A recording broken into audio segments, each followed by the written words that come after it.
আসসালামু আলাইকুম, কেমন আছেন সবাই? আজকে আমি পবিত্র কোরআনুল কারীম থেকে সূরা আল বাকারার শেষ দুটি আয়াত, যেটাকে বলে নূর ভান্ডার, অর্থ পড়ব এবং এর ব্যাখ্যা, শানে নজুল এবং ফজিলত নিয়ে আলোচনা করব। দয়া করে সবাই মনোযোগ দিয়ে আলোচনাটি শুনবেন, এতে করে সবার জন্য খুবই উপকারী হবে। তো কথা বাড়াচ্ছি না, আমি আলোচনায় চলে যাচ্ছি। রাসূল করিম সাল্লাল্লাহু আলাইহি ওয়াসাল্লাম তার রবের পক্ষ থেকে যা তার প্রতি অবতীর্ণ হয়েছে তৎপ্রতি বিশ্বাস করেন ও ঈমানদাররাও।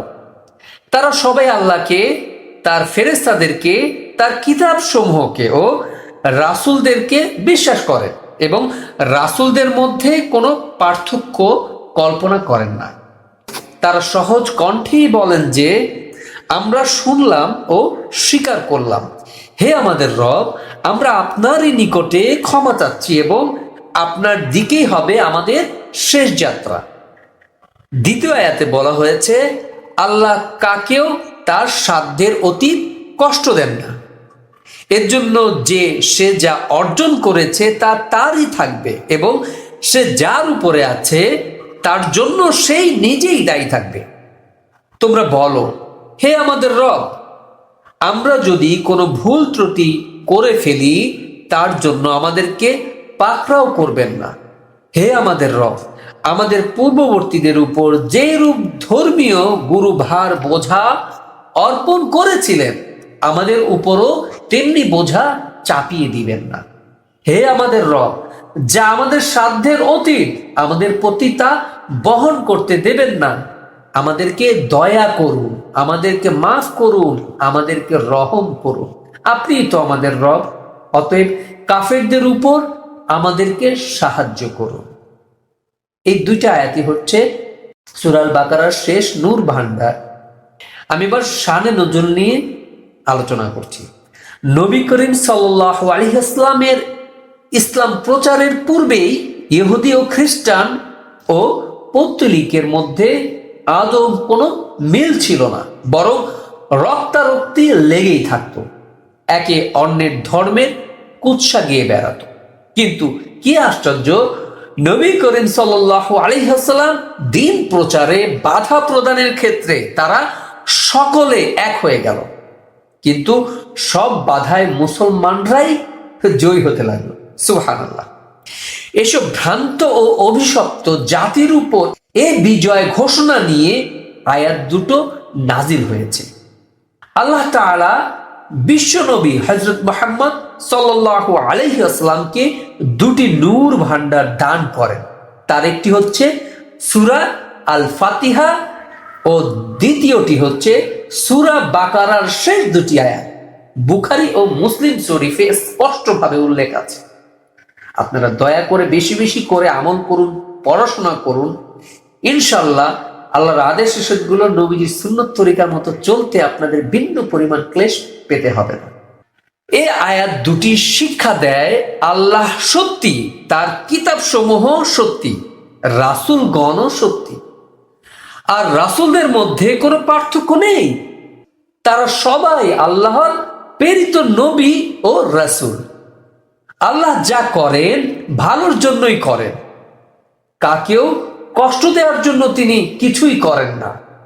আশ্রয় চাইলে আশ্রয় দেন, অপরাধের জন্য ক্ষমা চাইলে ক্ষমা করে দেন এবং যুদ্ধে মুসলমানদের সাহায্য করেন। তিনিই তো আমাদের রব।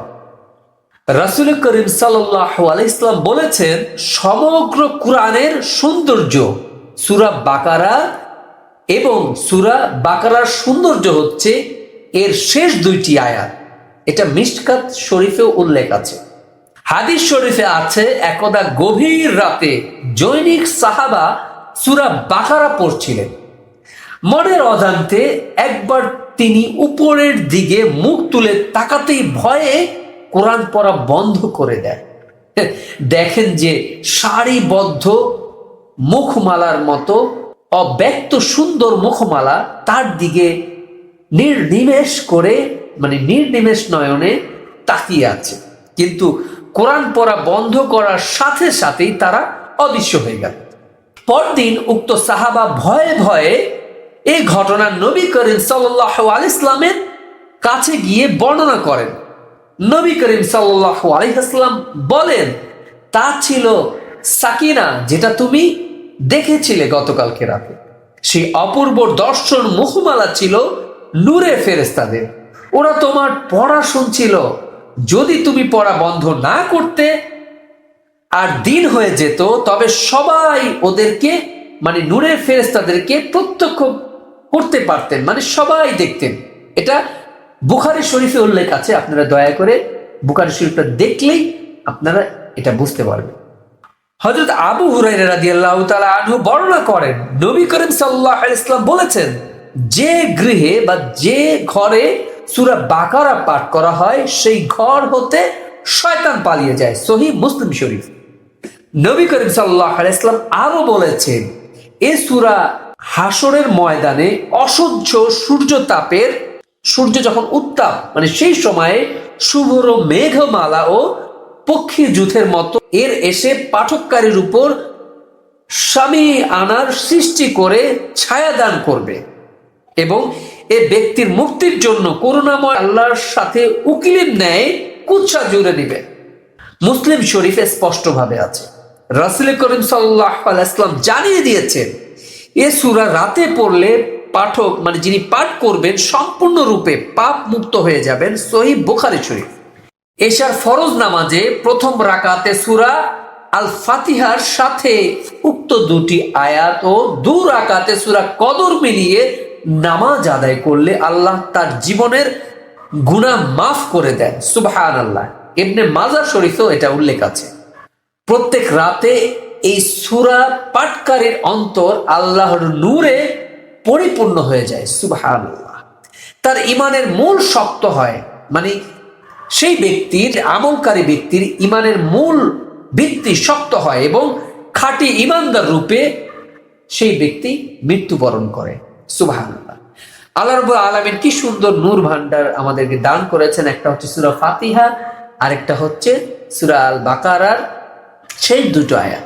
আমরা যেন বেশি বেশি আমল করি, কারণ এই আমলের বরকতে আল্লাহ আমাদের সকল গুনাহ মাফ করে দিবেন এবং মুসলিম ভাই বোনদেরকেও যেন আমরা এই শিক্ষাটাই দিই। আজকে এ পর্যন্ত সকলে ভালো থাকবেন। পরবর্তী সময় আবার নতুন কোনো দোয়া, হাদিস, কালাম, নবী রাসূলদের ঘটনা, তাবিঈদের ঘটনা নিয়ে আপনাদের সামনে হাজির হব। আসসালামু আলাইকুম ওয়া রাহমাতুল্লাহি ওয়া বারাকাতুহু।